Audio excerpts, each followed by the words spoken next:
Yersiz gəldi, yerli qaç. 70 yaşlı Müzəffər Allahverdiyevin doğma ocağının qapısı nədən onun üzünə bağlıdır? Mənim adıma deyib, ev eşi hamısı mənimkidir. Mən bacımla yol edərəm, amma qızımla gedə bilmirəm. Onun bir qızı var, Allah göstərməsin, şər atırayım bana ki, güyəm anam boğmuşam. Elə şey mi olar, adam da anasını boğar mı? Bəs qarşı tərəf hansı argument əsas gətirir?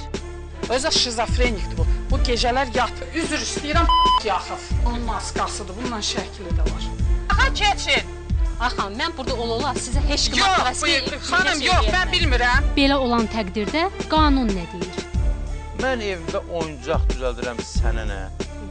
Evimdə yatıram sənə nə, yatmıram sənə nə? Mülkiyyət mənimdir. Müzəffər ki, iddia qaldıra bilər ki, bu qadın mən orada yaşamağa imkan vermir, xahiş edirəm bunu kənarlaşdırın. Sirk usullu bir şəxs məhkəmədə iddia qaldırmaq iqtidarında deyil. Qanunlarda boşluq yox, qanunlarda ziddiyyət var. Biz nə etməliyik? Biz belə insanları özümüzdən təcrid edə bilmərik. Bunlar cəmiyyətə inteqrasiya olmalıdırlar. Bunu heç bir həkim sağalda bilməz.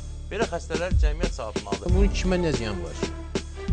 Qonşuya sataşmır, bacısına sataşmır, döymür, söymür. Deməli, bu cəmiyyət üçün təhlükəli xəstə deyil ki, bunu evə yazıblar.